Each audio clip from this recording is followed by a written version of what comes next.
Thank you for tuning in to Any Way You Slice It. I am Jason Flom.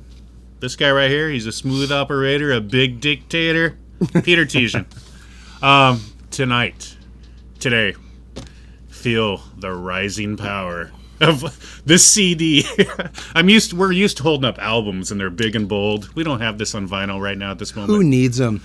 Yeah, we have other albums to show that we're going to talk about. But in fact, since it's 83, we're going to pretend like it's 83. CDs are better. How about that's what we all thought in 83. Yeah, exactly. So for tonight, CDs are... in some flick, ways, if they you are can't better, tell, it's this bright thing in my hand is flick of the switch. Okay, see? There you go. I call it the Brian Johnson trilogy, Back in Black, For Those About to Rock, Flick of the Switch. But, he's been in the band ever since then, too. But to me, those are the albums right there. Yeah. You know what I mean? Those, when you talk about Brian Johnson, AC/DC, those are the albums you go to. So, yeah, tonight's all about this. We have other things we're going to talk about, too. Today is my mom's 80th birthday. Literally today. Oh, today is? Today, January 7th. She was born in 1945 on this day. Happy birthday, Mom. She lives in Ohio, so I can't be there with her. She sent me this shirt for my birthday. How long did she live there? Just a couple years. Wow. Yeah. Yeah, they were in Arizona before that, and of course in Washington State, where we're from. But does she like Flick of the Switch? No, she hates this album. She personally told me this is her least favorite AC/DC album. She said the sales really plummeted on that tour. Exactly, and that was a good imitation of her too. But happy birthday, Mom! I love you, and you can turn it off now because you're not going to like anything else we talk about. Tuned in for Mom only. Yeah. Okay, so with that out of the way, let's roll into it. So if you've been paying attention, if you watch our channel, we started with Power Rage and we worked our way up to this moment. And we don't know why we started with Power Rage because there's so many good albums before that. Why did what we the do hell that? did we do that for? I think I was just really into it at the time. It was my idea. I'm like, but you knew it was my favorite. That's true. I would like to make an announcement right here. Mm-hmm. This is my favorite Brian Johnson AC/DC album. Okay? As far as Brian goes. Yeah. I mean, it's a really great Brian album, I think. It's actually a really good Malcolm album, too. There's some riffs on this that are just mind-blowing to me, and we're going to talk about every single one of those riffs. I got to say, every single riff. Every single one. We might not. But as far as, it's an underdog album, but really every song, you're right, though, all the riffs, solos, Brian's vocals are just tearing it up on this album. Oh, yes. Extra gritty. Extra gritty. He was in his prime. Yeah, and I think it's absolutely on the same level as Back in Black and For Those About to Rock as far as the songs and the performances, from what I'm saying. Oh. Yes, it's absolutely. Phil. It's deceiving because in the promo videos it's Simon, but it's all Phil on here. And somebody said... this is the guy from Procol Harum. This guy. Did this guy do anything? Did this guy do anything? Roxy Music guy came in and tried out or jammed or something. They're not on any of this album. Barry, the guy that came in and took it from, the guys decided to redo vocals. And they brought in their brother George to help. This was at Electric Ladyland. It was mixed at Electric Lady. George, who had produced them previous. Yeah.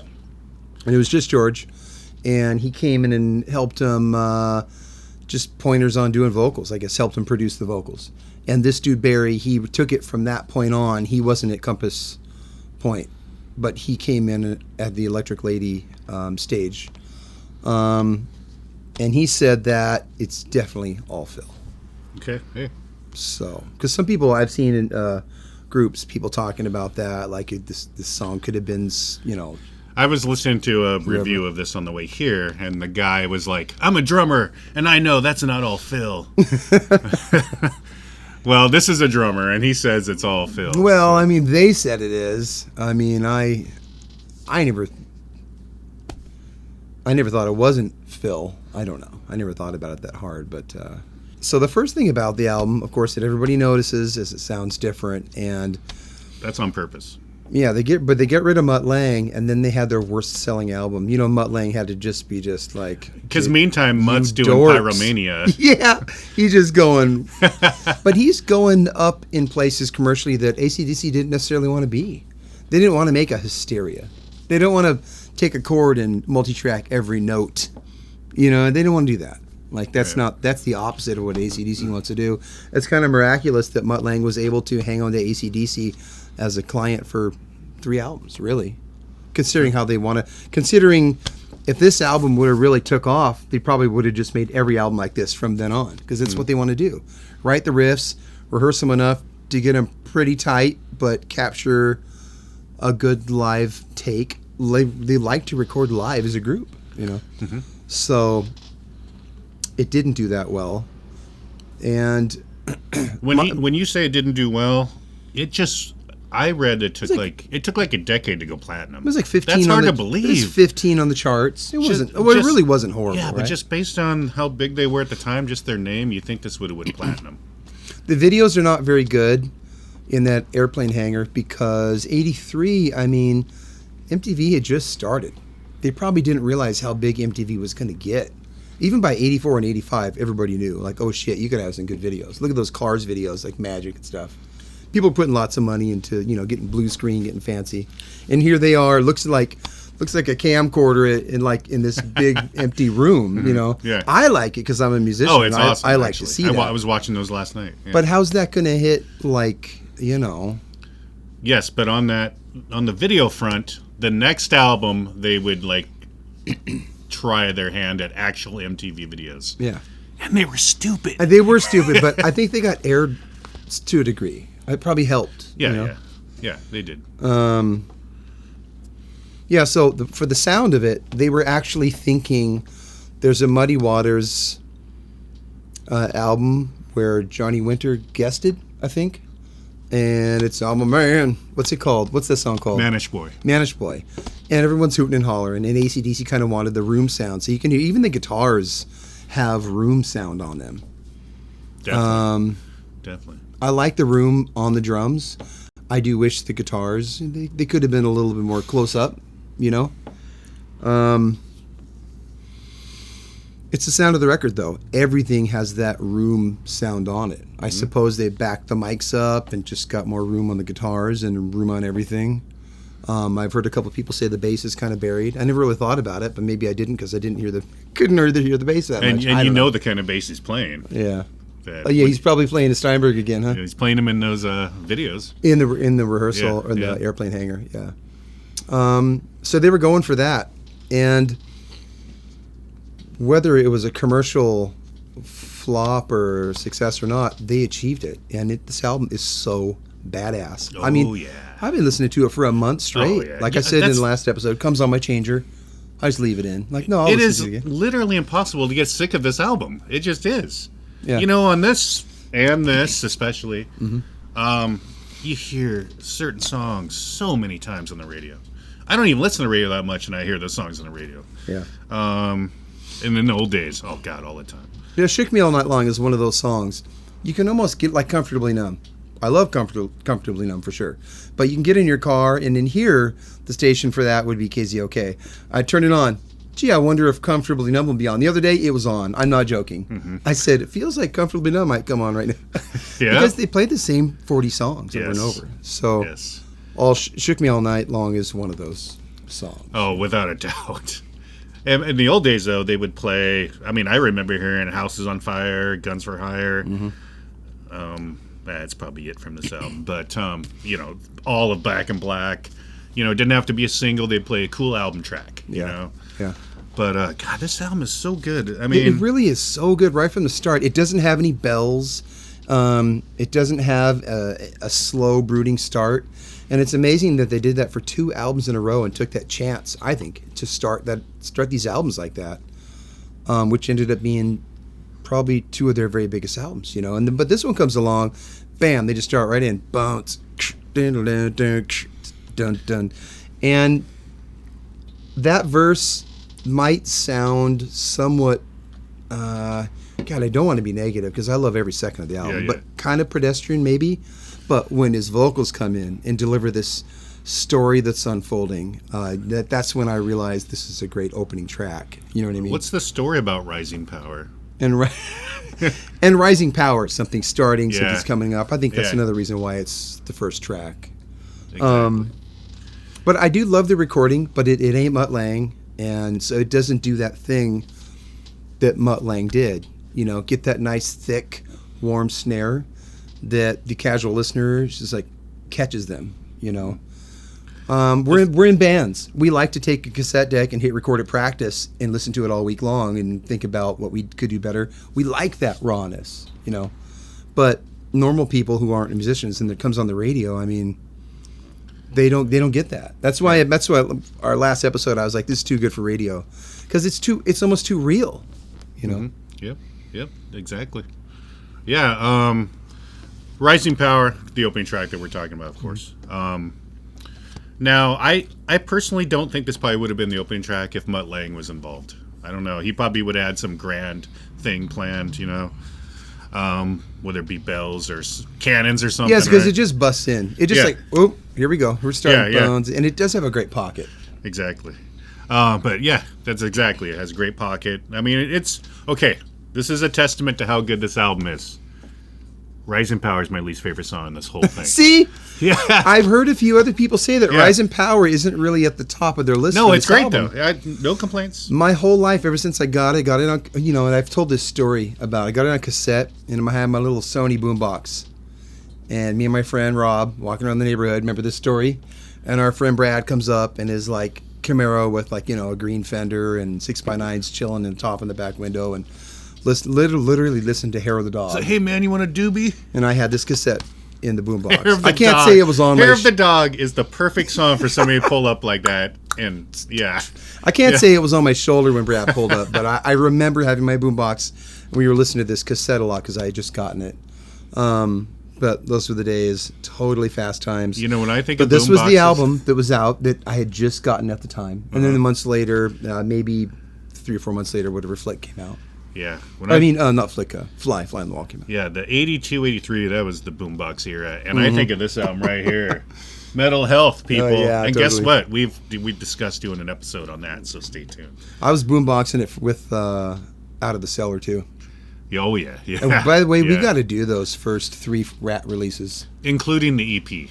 Yeah. The EP is like, that's everything to me. The EP is up at Half Price Books right now. You want like $20 for it? You have it? I have it. On vinyl? Yeah. You're specialer than I am. Yes. Yep. That's fancy. Whose legs are on the cover? Trivia question. Who is it? I think it's Tawny Contain. Oh, really? Yeah. And then, so she was doing that way because she before. was Robin's girlfriend. Is she on Invasion and stuff too? Is that her? She's on Out of the Cellar. That's her. Oh, wow. And Invasion is Playmate, who Steven was with at the time, I believe. The Invasion album cover is getting like kind of lilac looking and kind of soft glow, like soft. What do they call that? Soft exposure, Sybil Shepherd look. You know, it looks like it's going to be a wussy album. It really does. It really looks like that. Kinda. Yeah. To us metal guys at the time, it did. And you got Power Slave here. You got Look, an Invasion of Your Privacy. Like, nah. But it's. But to us 14-year-old kids looking at it, we're like, she's pretty hot. Yeah, it was hot. But I mean, it looked like it was going to be lame as fuck. It really did. Yeah, but then you push put it play on, and it's like, you're Invasion is badass. Absolutely. Yeah. Yeah. All of it. Yeah, definitely. Yeah. Definitely. And the 2 big hits. And there's some songs towards the end that should have been singles that weren't. Yeah, totally. You should know by now. One of them. Yep. Yeah. Excuse me. Yeah, but we'll get to that soon. Yeah, that's Rat. Okay. So anyway, what else about this sound? They did it at Compass Point, and they brought in Tony Platt, who had a lot to do with the sound of Back in Black, ironically. Although this album kind of sounds like the opposite kind of an album. It kind of sounds like a really tight rehearsal almost. Oh, good point. You know what I mean? So they're in a big room. You can hear the room. They wanted that room because they just wanted to, you know, everyone said this. They wanted to get back to basics and get raw. But in particular, they really, I guess they brought up that Muddy Waters recording. Yeah. They wanted it to sound live in a room and exciting. Although the difference is you got the room on here, but guess what's missing, guys? All the hooting and hollering. Where's that at? That's what makes it. Well, Brian does this little vocal thing at the beginning of Houses on Fire. It's like, you know what I mean? You know what I'm talking about, right? Yeah. Yeah. You know, so there's some loose kind of stuff, I guess you could say, because I don't think Mutt would have left that on. Mm-hmm. Like Brian singing some line before the actual verse starts. You know. Well, Mutt probably would have went through these and said, "What is something that could have a really cool intro," and then force him to maybe think about that, and then select that song to be the first. This song has no drama when it starts, and the albums before are pure amazing drama when they begin. Sets a mood. But this one's just bones, and it's cool. But it kind of lets you know right away what kind of album it's going to be. It's just going to be straight up, Mm-hmm. Yep, definitely. And again, like we said with For Those About to Rock, when you got this album, and you walk in Tower Records and walk over the AC/DC section or the new release section, and you pick it up, you're looking at these, like, yeah.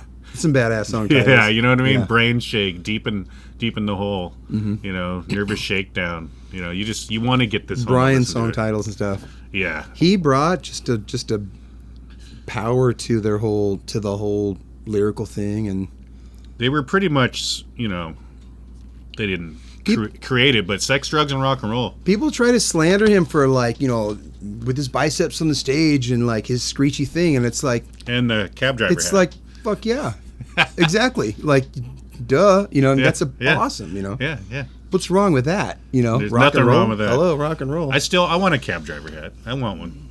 Yeah, I do. That was funny. We were at the club the other day, and a guy walked up to us wearing a cab driver hat, and we were instantly like, Brian Johnson. He was a Brian Johnson hat. Yeah, totally. Yeah, exactly, totally. That's a Irish thing, isn't it? It could be. Yeah. I don't know. So, what else about?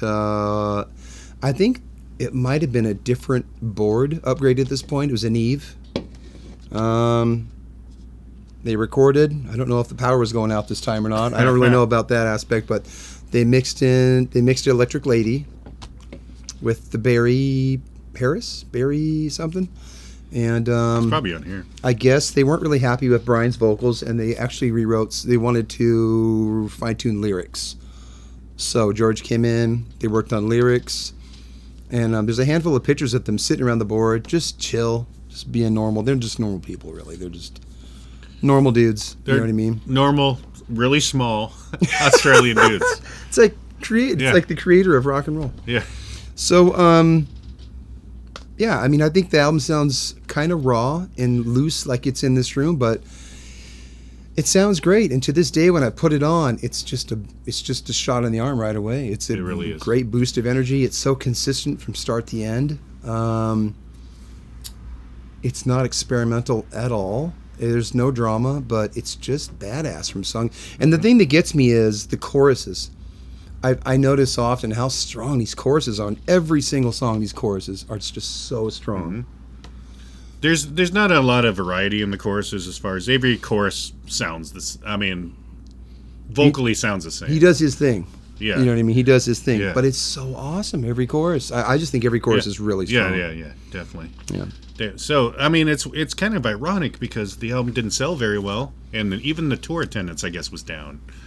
But it's so fucking good. I don't get it. It's like... Well, part of it is, and I've heard a couple people, I tried to look at some reviews that people have posted online and see what other people thought, which is a mistake sometimes. Sometimes I don't want to hear some of the things. You know what I mean? We have a Rolling Stone review, which was the original review. I printed out here. I'm going to read in a minute. But I think part of the reason is because, I mean, you got Back in Black. You got For Those About to Rock. You got, what's the other one? Dirty Deeds. Jailbreak there. And then this one. And then Jailbreak, what, months later? It's like, this is just putting something out like every 6 months or whatever. So that's Atlantic capitalizing. That's what that is.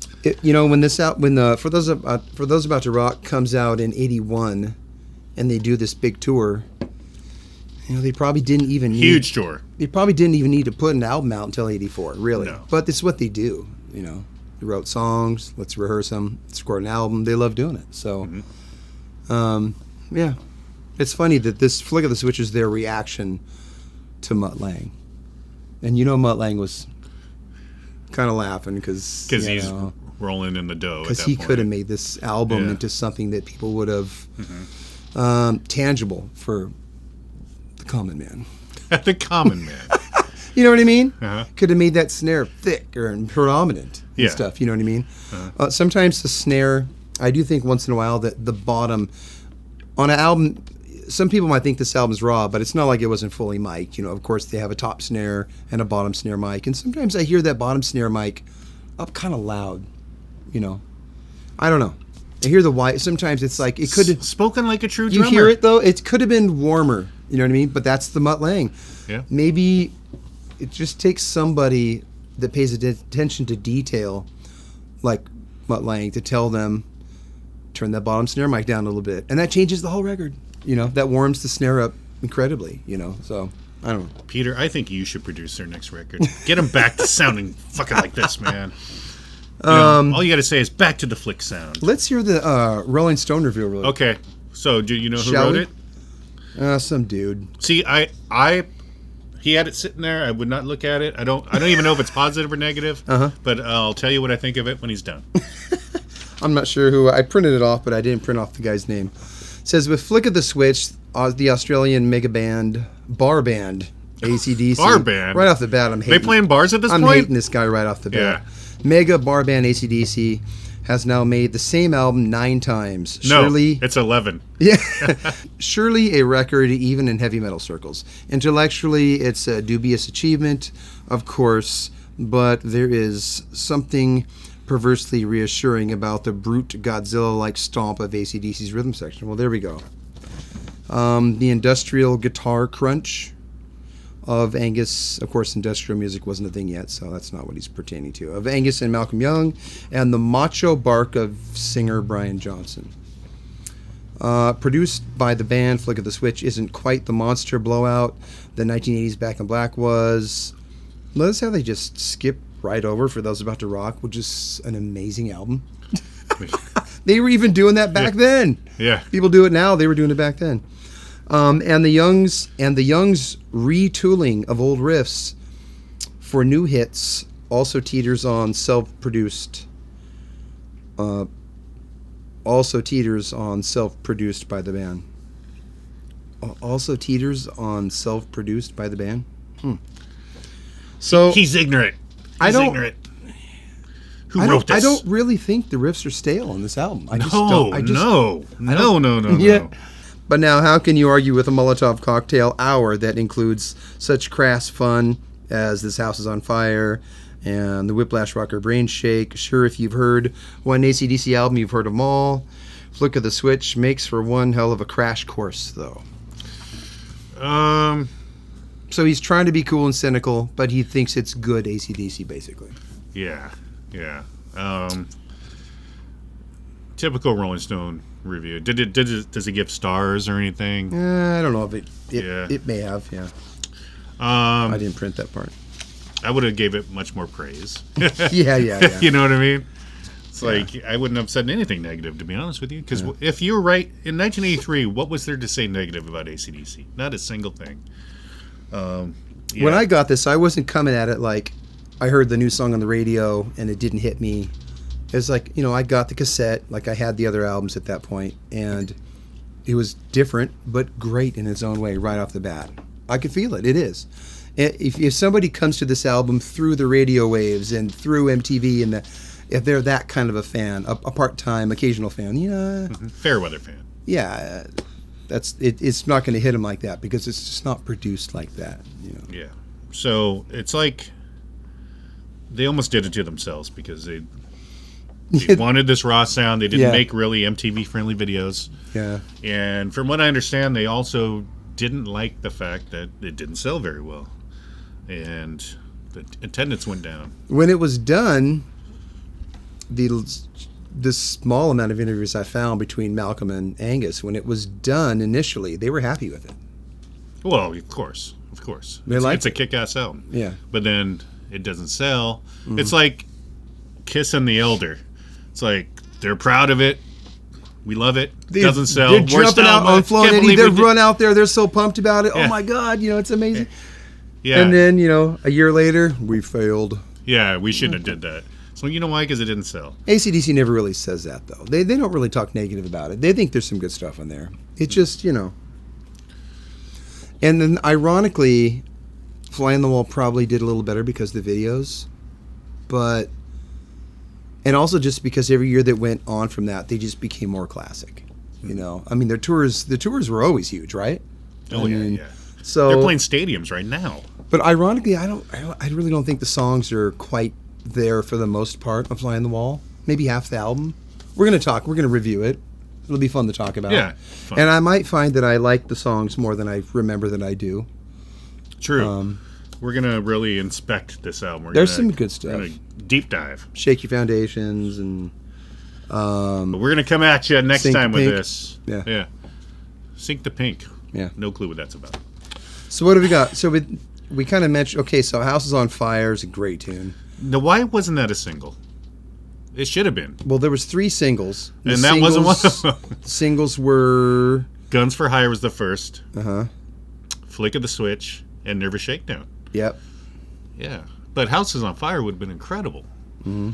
And there's an alternative video for Nervous Shakedown? Yeah, you're right. Yeah. Now, don't bands always put the second song out first? Like Heaven's on Fire or whatever. Yeah. House on Fire would have been a great single. It's a great, catchy song. That's just classic AC/DC, I just think every song is just so powerful. It really builds up to a great chorus pretty much in every song. Flick of the Switch, that is like the fan favorite that they just refuse to play live for some reason, though. Like everybody seems to love Flick of the Switch. Oh, wait. Are we talking about the song Flick of the Switch now? My favorite AC/DC song sung by Brian Johnson. Really? I fucking love that song. Yeah. Man, it's so good. Could have been first. It could have been first. Easily. It would have kicked the album off in a way that they hadn't kicked an album off that fast for years. It had been, Yeah, but as the third track, it really. I think that they're thinking, let's leave someplace to go, like leave someplace to go, baby, like Sinatra. Like they wouldn't put something that kind of furious first. When was the last time they did? Had been the early years, really. And Rock and Roll Damnation, pretty damn good, huh? It's a driver. Yeah, totally. So Guns for Hire, they opened with on the tour, and he kind of added a little guitar intro for it. Mm-hmm. Yep. And compared to I like this album, that it's undramatic, it's straight to the point, raw, but to open up the show with Guns for Hire, killer song, but with a little twangy guitar intro, a little interplay between the audience, and then they bust into it. I think they should have done it live, but to open with it, really not dramatic. It's a weird... Did you watch any of that footage with them opening with it? Yeah, last night. It's it definitely does not have the effect like that. The crowd was going crazy, though. That they had on it with Hell's Bells and everything like that. Yeah. Correct. Well, they were doing good live. Yeah. But yeah, if they would have came out with, one of their mega stompers. For those about to rock or one whatever. of their bangers. Yeah. Then kids would have went crazy, huh? It just seemed like a really undramatic way to open. Yeah. I'm sure the second song was a fucking amazing song. Yeah. A Deep in the Hole. I've heard some people talk down Bedlam. Well, we skipped some really good ones. I love it. Landslide. Nervous Shakedown and Landslide? Yeah. Yeah. Landslide's incredible. I love Landslide. Brain Shake at the end. That's the really up tempo one on the album. That's descending riff, man. Yeah, that gets me. That's a great one. Badlands, Heavy Blues, love it. So the cover. What do you think of the cover? Because I never really thought. Really thought negative about the cover. Let's talk about their recent covers too. It's like simplicity sometimes works best. I pulled these out when Jason first got here because it kind of reminds me of this theme. It's the whole album gives off a feel. You got the Steel album, you got the Black album, you got the Flag album, you got the Wood album. You know what I mean? It's and there's like 18 others like this. It's different themes. This guy Bob Berg that did all these album covers for Columbia. He did Blood, Sweat, and Tears also and stuff. It's like a theme. It's a whole album cover theme. I think he might have done the Bob James, like the Hamburger album covers and the Nickel, all those Bob James album covers with the big shit. Talking about the football all the album? big stuff. One has a hot dog and But AC/DC's theme were obviously colors and simplicity. My thing is like when this came out, they're like, what is that? A little sketch, and it's like it's so much more than this is even. What's wrong with this? Yeah. I always thought it was kind of cool. Yeah. I read somebody thought he was putting a cup on a table. Okay. It's a mini Angus. It would look like a toddler putting a cup on a table. That's kind of funny. That's definitely not what it is. But Cup on the Table was the original title. So, no. Angus sketched this during mixing or during the session. Sometime he sketched it. Yeah. And then they had somebody redraw it better. Yeah. So because he's a guitar player, not a sketcher. But I thought it's fine. I thought it's cool. A kid putting something on a table. Once you hear that description and look at it, it is funny. Yeah. Yeah. I like it because it's different. I like it because it's the white album. This is the black album. The table, there it is. Yeah. Yeah. It looks like he's putting in one of those, you sunk my battleship, those little pegs. You sunk my battleship peg. That is a battleship peg right there. That's all. That's what it's all about. The hidden meaning behind Flick of the Switch. Oh my gosh. Yeah. But yeah, so it's my favorite Brian Johnson album. It's my favorite that's my favorite Brian Johnson song, the title track, the performance, yes. Like I said, Rising Power is my least favorite song, but the rest are just so good. And nothing was overplayed on the radio, so I'm not sick of anything. It's just 10 great for me songs. For these 3 in a row with Brian. I mean, everyone's going to have their favorite. A lot of people are going to be Back in Black, and it makes sense because from top to bottom, it's just perfect. Everything's pretty much perfect. And some people think For Those About It Rock's overproduced, and I think it's produced really cool. I don't think it's overproduced. I think it's thick and warm, and man, I love the way that album sounds. But For Those About to Rock, I mean, that's technically probably their best sounding album. It's a great sounding album. But I like Flick just because it's the opposite. It's raw, and I think they achieved what they wanted. I think the songs at this point were still really, really good songs. Oh yeah. And in my opinion, consistency-wise, that only lasted a little longer.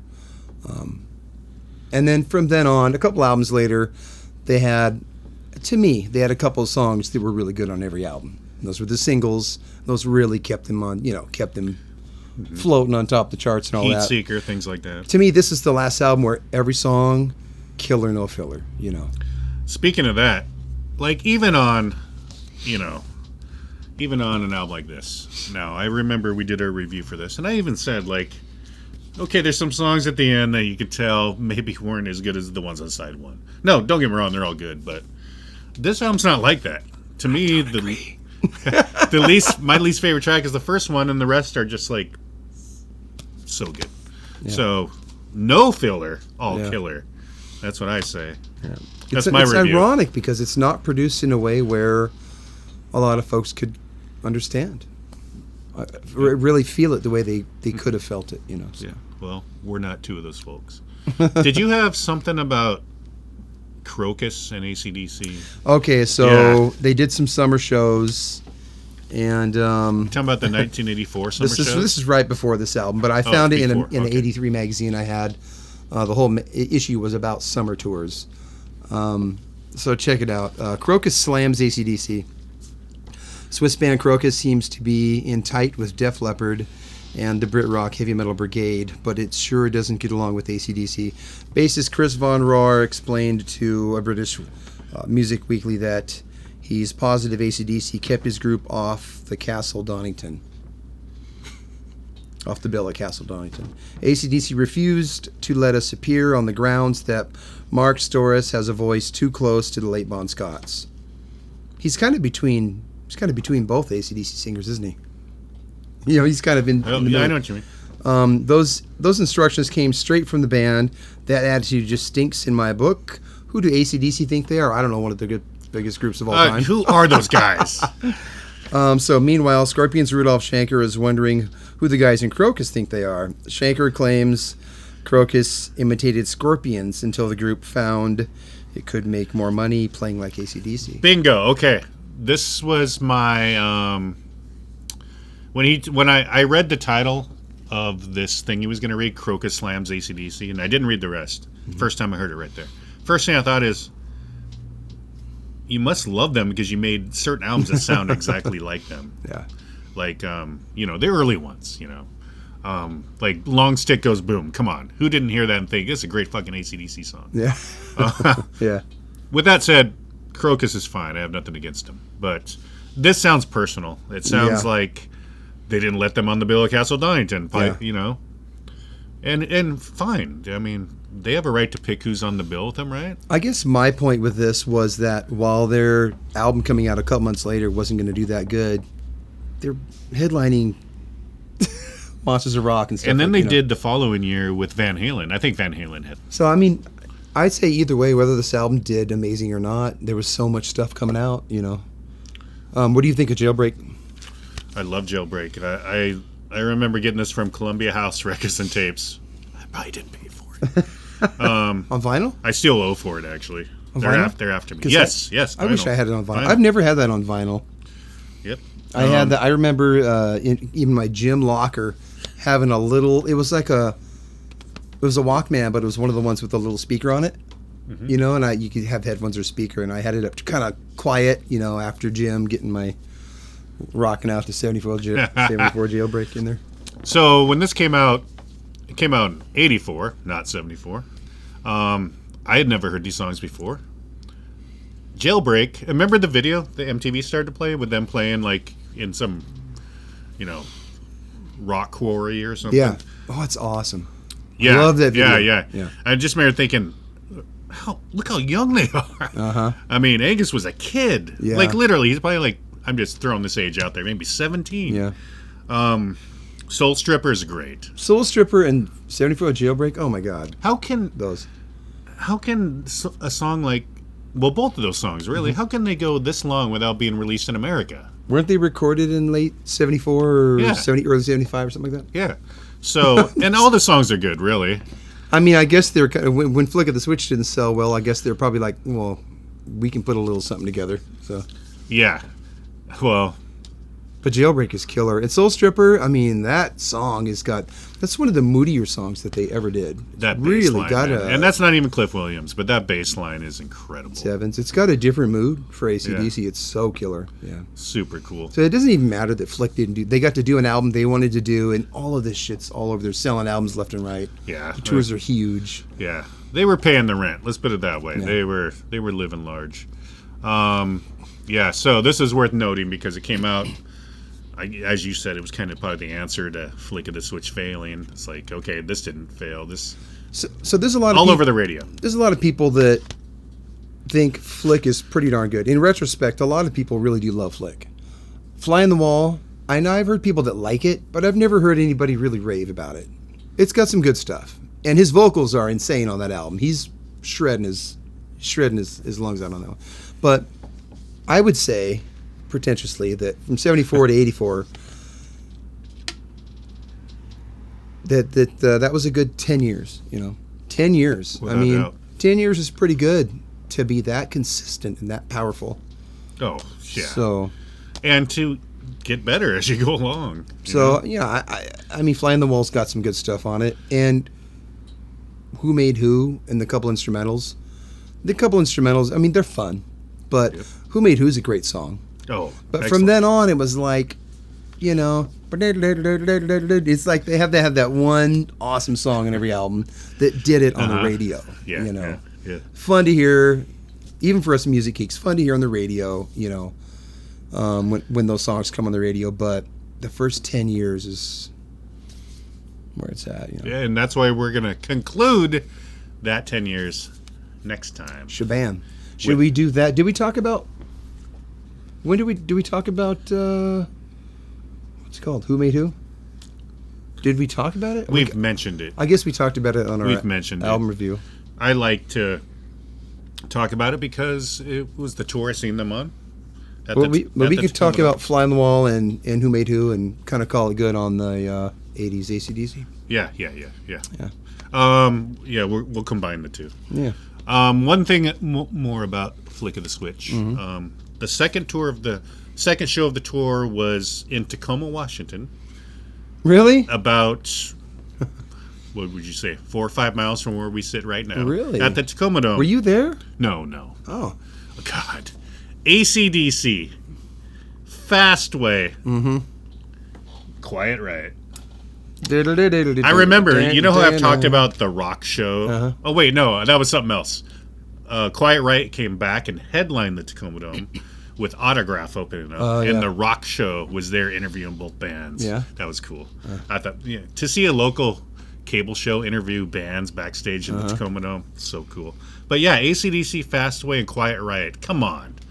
Dude, I think we mentioned this before, but our Tacoma Dome here was built in '83. Yeah, probably the first rock show there. It was a big thing, man. Like, that was people considered it a bit of a slum over there, and they paid people to move out and buy new homes other places. Some people didn't want to get rid of their homes. There's footage of trucks taking people's homes, like, to somewhere else in Tacoma.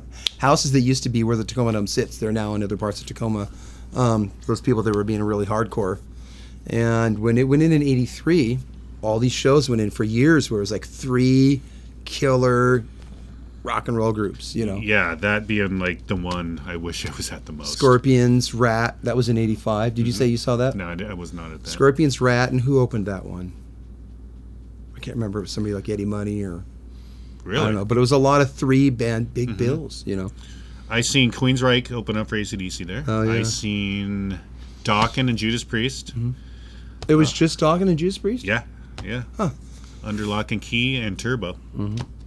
But the reason I was bringing it up is because if you go to the Wikipedia page on, put in AC/DC tours, and you can get a rundown of all their tours, what they did, where the shows were at, blah, blah, blah.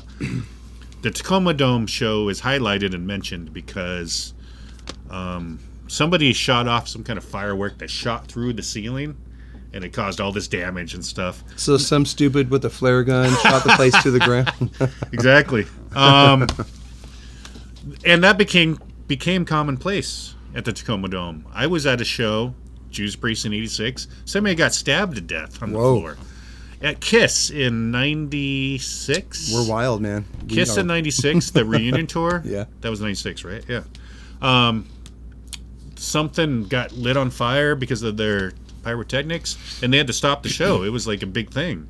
They came back and played after it was somebody literally had to climb up there and put out the fire, and everyone's watching and clapping. Wow. But yeah, a lot of things going on at the Tacoma Dome. Years later, Kiss would learn from that and purposely have a fake broken thing hanging there after Tommy. That's probably where they got the idea. There you go. It all started from Tacoma show. It all started in Tacoma, people. Okay, where we reside, and I was born. That's funny. 33 years ago. No. Yeah. We love Tacoma. We love the Northwest, and we love AC/DC. And we love you for tuning in. that we was love quite everybody. We love everyone. Even that guy right there in his underwear in the basement. We love him. We do. Yeah. Yeah, so thanks for tuning in. You know what to do. Come on, the button's right there. Subscribe. Most of our, I look at the stats. I do that. I'm that stat geek. He's not at all. It's all chicks now, right? Oh. It's all chicks. 97%. It's getting close to 100. Oh, God. Peter's getting excited over here. Truth is, a girl has never seen not one of our...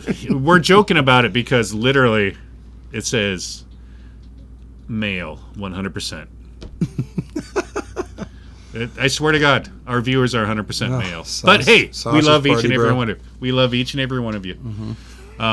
So thank you. Just not like that. Thank you for tuning in, guys. Yeah. And until next time, when we delve into this and Who Made Who, which I do not have to hold up right now. Yeah. This is going to be good because neither of us love this album, but we're going to investigate. Will this be the first album we ever reviewed where we really only like half of it? If that. We kind of handpick the stuff. No, I mean, it's good. I listened to it, and I listened to Brian the whole time. And, he's ripping it up. I know Danger. That I don't like that song. Danger.